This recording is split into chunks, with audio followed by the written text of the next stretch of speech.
계속 더 이제 배우셔야 될 부분이니까 평생 배워야 됩니다. 평생 이렇게 적용하시면 되실 것 같고요.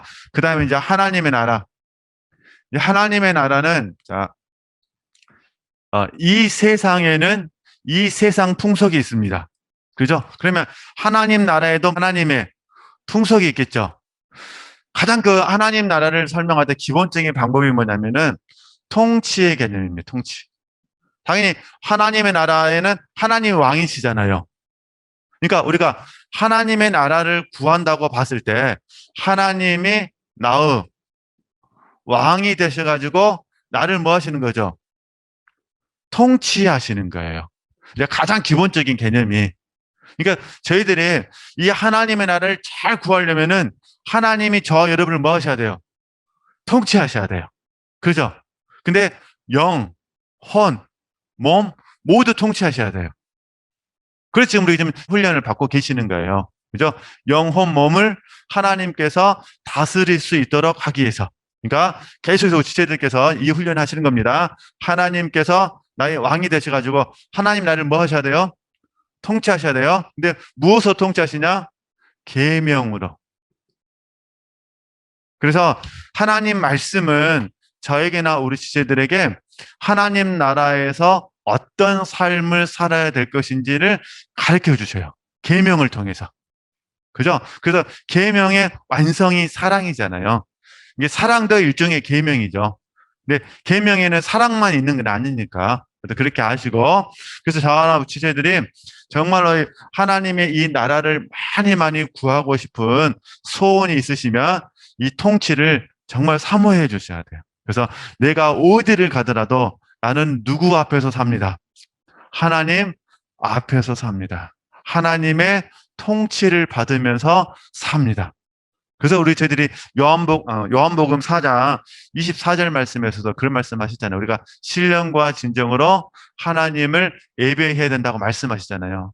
당연히 하나님의 나라는 하나님의 통치를 받는 것이고 하나님을 예배하는 곳이잖아요. 그러니까 저와 여러분이 어느 순간 어느 자리에 있더라도 신령과 진정으로 하나님을 섬기며 삶을 살아야 되죠. 그러잖아요. 지금 통치, 이거 이제 저희 다스린다고 표현하는데 결국 다스린다는 개념이 그거잖아요. 하나님을 사랑하고 하나님을 섬기는 삶이잖아요. 그죠? 하나님을 사랑하지 않으면서 계명을 지키면 율법이 되는 거예요. 근데 우리는 율법이 아니라 우리는 하나님을 사랑하고 하나님을 섬기기 위해서 계명을 지키는 거잖아요. 그죠? 그러니까 예수님이 그러잖아요. 나를 사랑하면 뭐랍니까? 내 말을 지키리니 이렇게 말씀하시잖아요. 그러니까 사랑이 먼저죠. 이게 사랑, 섬김, 그 사랑하고 섬김을 잘할 수 있도록 도와주는 게 뭐라는 거죠? 계명이 되는 거죠. 그렇겠죠? 이렇게 된 통치의 개념. 그 다음에 이제 두 번째가 저나 우리 지체들이 이 하나님의 나라를 잘 구하기 위해서는요, 하나님의 나라를 유업으로 받을 수 있도록, 하나님의 나라를 유업으로 받을 수 있도록 소망하면서 삶을 사셔야 돼요. 그러잖아요. 이게 이 땅에서는 하나님께서 이루어 놓으신 하나님의 나라에 소속되어져서 하나님을 사랑하고 섬기죠. 하나님의 통치, 다스림을 받는다는 거예요. 그러면서 동시에 뭐 하냐? 하나님의 나라에서 나는 유업으로 받아야 되는 거예요. 그래서 우리가 영성 훈련을 하는 거죠. 왜냐하면 육신으로는 하나님의 나라를 유업으로 받을 수 없기 때문에 육체의 일을 하면서 하나님의 나라를 유업으로 받을 수 없거든요. 자, 잠깐 말씀 보시죠. 네. 잘 아시겠지만 그래도 좀 말씀 보면서 나눠보도록 하겠습니다. 우리 갈라디아서 말씀 보실까요? 갈라디아서 5장 우리 19절에서 21절까지 제가 읽고 말씀 그대로 설명하겠습니다. 19절 말씀 보면 육체의 일은 그러잖아요. 그죠? 육체의 일은 현저하니 곧 음행과 더러운 것과 호색과 우상숭배와 술수와 온수를 맺는 것과 분쟁과 시기와 분냄과 당 짓는 것과 불리함과 이단과 투기와 술 취함과 방탕함과 또 그와 같은 것들이라 전에 너희에게 경계한 것 같이 경계하노니 봐보세요. 경계한 것까지 경계하노니 이렇게 말하잖아요. 이런 이게 육체 뭐죠? 말씀 그대로면 육체의 일을 하는 자들은 뭐랍니까? 하나님의 나라를 유업으로 받지 못할 것이요 그러잖아요. 그죠? 그러니까 육체의 일을 하게 되면은 하나님의 나라를 유업으로 받을 수가 없는 거예요. 그러면 어떤 사람이 하나님의 나라를 유업으로 받을 수 있느냐? 육체의 일이 아니라 하나님의 일을 하는 사람이. 그러잖아요. 그러니까 저와 여러분이 하나님의 나라를 유업으로 받기 위해서는 오늘 이 말씀 들어보면 어떻게 하셔야 돼요? 하나님의 일을 하셔야 돼요. 그러잖아요. 그러면 하나님의 일은 무엇이냐? 하나님께 나온 것만 하나님의 일이에요. 그러니까 하나님께서 시작하시고 하나님께서 역사하시고 하나님께서 이루신 것 이게 하나님의 일이죠. 그러잖아요. 근데 너무 우리에게 큰 축복인 것이 하나님께서 사람을 통해 사람과 함께 일하기를 기뻐하신 거잖아요. 그래서 하나님께서 어떤 그 일의 일부분을 우리에게 은총을 주셔가지고 통로로 또는 동역자로 삼아 주셔가지고 그 일을 감당하게 하시죠. 그래서 이 부분에 대해서 객관적 구속사라는 관점 속에서 같이 말씀을 나누기도 했습니다. 어쨌든 이 주제를 보면은 저와 여러분이 하나님의 나라를 뭘로 받으셔야 돼요? 유업으로 받으셔야 돼요. 그래서 이 말씀을 갈라디아서 말씀하고 연결해서 묵상해 보면은 성령을 위하여 뭐 하셔야 돼요? 심으셔야 돼요. 그래야 성령으로부터 영생을 거두게 됩니다. 그러잖아요. 그러니까 하나님의 나라를 정말 우리가 유업으로 받기 위해서는 이 땅의 삶을 살고 있는 동안에 저와 여러분이 성령을 위하여 뭐 하셔야 된다? 심으셔야 된다. 그죠? 그래서 지금까지 쭉 성령을 위하여 심는 훈련 지금까지 하신 거예요. 성령을 쫓는 훈련도 하셨고 성령의 인도함을 받는 훈련도 하셨어요. 성령의 지도를 받는 훈련도 하셨어요. 왜냐하면 성령과 상관이 있어야 성령을 위하여 수가 있잖아요. 성령과 상관없이 내가 성령을 위하여 한다고 할 수는 없는 부분이잖아요. 그러시죠? 네, 어쨌든 이런 부분들을 한번 묵상해 보시고 저도 좀 정확하게 충분히 알 수 있는 건 아니고 저도 계속해서 시간이 있을 때마다 이 부분을 제 몸을 통해서 체득할 수 있도록 하나님께 은혜를 구하면서 삶을 살고 있습니다. 지금 몇 달 동안 계속해서 너희는 먼저 그의 나라와 그의 의를 구하라는 그 말씀을 날마다는 아니고 그래서 몇 달 동안 계속해서 생각나게 하실 때마다 또 묵상하고 또 적용하고 또 묵상하고 또 적용하고 있습니다. 이렇게 하시고 지체들께서도 오늘 말씀이 내게 주신 말씀으로 받아진다면 이해되시겠죠? 오직이라는 개념 속에서 묵상하시고 이 마음으로 한번 남은 생애가 가득 찰 수 있도록 그래서 이 말씀대로 한번 실제를 경험할 수 있도록 훈련해 주시면 좋겠다 그런 부분이고요. 그 다음에 세 번째가 객관적 구속사에 어떤 거죠? 참여하는 거죠. 객관적 구속사에 참여하는 부분이에요. 사실 저희들이 우리 숨겨져 있는 저와 여러분 숨겨져 있는 동기 목적 속에는 저에게도 있습니다. 자, 하나님이 들춰내시면은 그냥 다 있어요. 있는데 이 동기와 목적 속에서는 가장 기본적인 게 뭐냐면요. 자기 일을 구하고 싶은 마음이 있어요. 동기와 목적 속에서는 자기 일을 먼저 생각하는 거예요. 그러니까 먼저 하나님을 생각하는 것이 아니라 사실 툭 치면 먼저 누굴 생각해요? 나를 생각해요. 먼저 나를 생각해요. 참 우리 육체가 갖고 있는 본능이죠, 본능. 그래서 이 본능을 쳐서 복종을 시키는 거예요. 이 자기 일을. 자, 그것도 뭐 말도 안 되는데 날씨도 더우니까 한번 예를 들어보도록 하겠습니다. 혹시 우리 지체들께서 만약에 음식 두 가지만 이야기할게요. 더 비싼 음식 이야기를 해야 되는데 제가 잘 몰라서 그래서 카레라이스 먹을 때, 김밥 먹을 때 우리 이제 교회에서 해주는 거 김밥 먹을 때 자, 예를 들어보도록 하겠습니다. 자, 나는 카레라이스를 좋아하고 나는 김밥을 안 좋아해요.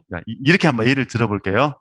그러면 나는 카레라이스를 좋아한다라는 관점 속에서 봤을 때 교회 주방에서 카레라이스 남았다고 만약에 쌓아준다면 좋을까요, 안 좋을까요? 좋죠. 네, 좋아하니까. 그러면 카레라이스를 가지고 가면서 가족들하고 나눠 먹을 걸 생각해서 좋을까요? 내가 카레라이스를 더 먹을 수 있어서 그걸 생각 좋을까요? 물론 이제 이게 이타적인 사람은 가족을 생각해서 좋아할 것이고, 그러나 보편적으로 먼저는요, 내가 좋죠, 먼저는. 그죠? 근데 이제 나는 김밥을 별로 안 좋아했어요. 근데 김밥은 별로 안 좋아했는데 감사함으로 먹었습니다. 근데 교회에서 김밥이 남았다고 김밥을 또 싸줬어요. 그죠? 그럼 이때 김밥 들고 갈 때 어떤 마음 먼저 들을까, 이제? 짐이요, 짐. 왜냐면 내가 뭐 하니까? 안 좋아하니까. 카레라이스 내가 뭐 하는데? 좋아하는데. 사실 부부가 가정 물품 살 때 대부분 이것 때문에 싸우죠.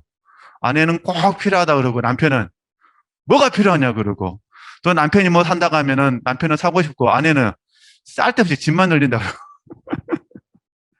어, 사실 이제 제가 이제 쉽게 이제 제가 이제 웃으면서 말씀을 드리는 부분이에요. 그래서 다시 돌아가게 되면은 우리가 객관적 구속사라는 이 부분에 대해서 정말 사도 바울이 디모데에게 했던 말씀 그대로 자기 일을 구하지 않냐고요. 누구 일을 구해야 돼요? 예수의 이 일을 구하도록 하면서 사실은 객관적 구속사에 하나님의 나라의 객관적 구속사에 참여를 해야 되거든요. 그러니까 자기 일이 아니라 누구 일이 되어서요. 예수의 게 주의 일, 주의 일이 되어서 구속사에 참여가 되어져야 돼요. 근데 이 자리에 이르기가 제가 제 자신을 보니까 정말 힘들어요. 제가 담임 목사님을 뵙고 나서 이제 아주 오래전에 뵙고 나서 이제 은혜를 입고 훈련생으로서 또 교인으로서 지금까지 제가 부목사로서 같이 이렇게 열린 곳에 있지만 처음에 제가 젊었을 때 20대 후반 정도, 뭐 중반에서 후반 정도 됐을 때 제가 담임 목사님의 그 가르침 중에 많은 은혜를 입었어요. 근데 그 중에 하나가 뭐냐면은 이 말씀이에요. 빌립보서 2장 19절에서 21절 말씀. 20대 후반에. 20대 후반에 제가 이 말씀에 굉장히 은혜를 많이 입었어요. 저희 담임 목사님은 사도 바울 얘기를 참 많이 하시거든요. 저는 이제 강사로서도 또 공부를 하니까 그러니까 당연히 목사님께서 강조하는 것에 대해서 저도 관심 갖고 공부할 수밖에 없죠. 근데 어쨌든 20대 후반에 정말 제가 이 말씀에 굉장히 큰 은혜를 입었어요. 그리고 그 말씀대로 살려고 발버둥을 쳤고, 그리고 이제 30대 약 중반 정도에 이제 34살, 35살 그때 이제 LA를 갔었고, LA 가서 이게 강사로서 이렇게 섬길 때 늘 제 마음을 붙잡았던 말씀이 이 말씀이었어요. 자기 일을 구해서는 안 된다. 예수의 일을 구해야 된다. 그리고 이제 또 사역을 잘 마치고 또 돌아와서 또 강조해서 계속해서 이 말씀을 또 배웠어요. 자기 일을 구해서는 안 되고 예수의 일을 구해야 된다. 그리고 이제 또 이제 하나님 은혜로 또 계속해서 지금까지 이게 같이 목사님 안에서 배우고 있는데 그래도 또 돌이켜보면은 또 저는 이 말씀을 묵상할 수밖에 없어요. 자기 일을 구하지 않냐고 뭐라는 거죠. 예수의 일을 구해야 돼. 왜냐하면 이 육체가 본능적으로 그냥 아차하면 누구 생각하는 거 아차하면 자기를 먼저 구하는 거예요. 자기를. 그러니까 이런 모습을 저도 늘 발견할 때마다 부끄럽죠. 죄책감은 갖지는 않아요. 부끄러운 거예요. 그러니까 하나님께 은혜를 구하죠. 하나님, 정말로 자기 일을 구하지 않냐고 예수의 일을 구하게 하옵소서. 정말로 주의 일에 참여되게 하옵소서. 바르게 참여할 수 있도록 도와주옵소서. 이게 현재 지금까지 제 솔직한 고백이에요. 그리고 또 하나님께 은혜를 구해요. 하나님, 남은 생에도 축복하셔서 지금까지는 잘 붙들어 주셨는데 하나님 제 남은 생애를 축복하셔서 남은 생활도 뭐하게 하옵소서. 자기 일을 구하지 않냐고 예수의 일을 구하게 하옵소서. 네. 이게 제 소원이에요. 왜냐면 아직도 제 육체는 그대로 뭐니까요. 눈만 뜨면 제 육체는요. 몰라서도 이기적이고 소에게 줘서도 먹어요. 이기적이에요. 이기적이에요. 제가 이렇게 2층 사무실에서 앉아서 책 보고 있으면은 성도님들이 별로 이렇게 어 저한테 방해를 안 주시기 위해서 그냥 이렇게 살짝 사무실 오셔서 그냥 가기도 하시더라고요. 근데 이제 사무실에 앉아 있을 때 저도 가끔씩 이렇게 하나님 앞에 죄송한 마음도 있어요. 이 시간에 이 자리에 앉아가지고 조금이라도 이렇게 내가 마리아의 자리에 앉아서 묵상하는 것이 나을까? 아니면 그냥 본당을 졸졸졸졸 그냥 이렇게 쫓아다니면서 본당 막 다니면서 우리 성도님들에게 막 인사하는 것이 나을까? 막 이런 여러 가지 생각이 들 때가 있어요. 그런 모습 보면서도 또 보는 거예요. 혹시 내가 자기 일을 구하는 건 아닐까? 그러잖아요. 정말 내가 내 편에서는 일수의 일을 하고 싶었는데 주의 일을 하고 싶었는데 혹시나 내가 또 뭐 하는 거 아닐까? 내가 또 자기 일을 구하는 건 아닐까? 이런 두려움도 있고 일단 여러 가지 부분들이 교차하는 부분들이 있습니다. 그래서 제가 이렇게 뭐 부끄럽지만 제 이야기를 해드리는데 지금 사실 객관적 구속사는 자기 일이 아니라 누구 일을 하는 거죠?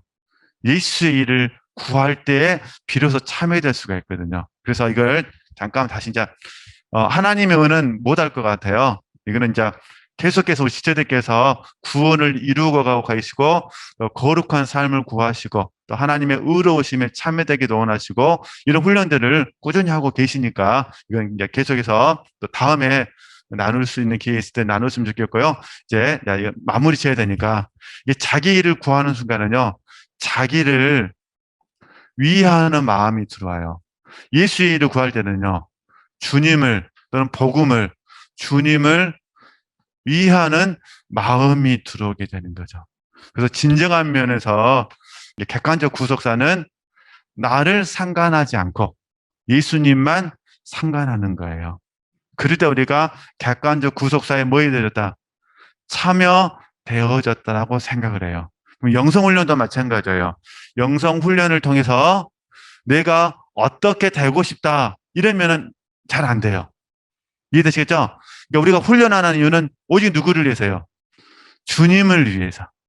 주님께서 당신의 나라를 위해서 나를 사용하시면 감사하지만 그러하지 않는다 하더라도 나는 오직 누구를 위해서 준비돼야 돼요? 주님을 위해서 준비되어야 될 부분이거든요. 그래서 어쩌면 우리 이제 지체들 입장에서는 오늘 짧은 어떤 시간이지만은 이 특강이 도움이 되셨으면 좋겠어요. 그래서 지금부터는 나를 위해서가 아니라 누구를 위해서? 주를 위해서 내가 객관적 구속사에 참여되기 위해서 더욱 분발하겠습니다. 열심을 내겠습니다. 이렇게 훈련하셨으면 좋겠고요. 저도 남은 생에 하나님의 반열 안에 꼭 붙어 있어야 되니까 또 오늘 지체들과 이렇게 강의하면서 또 제 솔직한 모습도 고백해 드렸는데 저도 더 이 말씀 이제 묵상하고 어찌하든지 자기 일을 구하지 아니하고 예수의 일을 구하는 또 제가 되도록 더 소망하고 또 하나님께 더 추구하고 이렇게 하도록 힘쓰도록 하겠습니다. 우리 지체들께서도 제 마음을 이렇게 이해해 주시고 함께 열심히 이 좁은 길 잘 갈 수 있었으면 좋겠습니다. 네, 하나님께 영광 돌리겠습니다.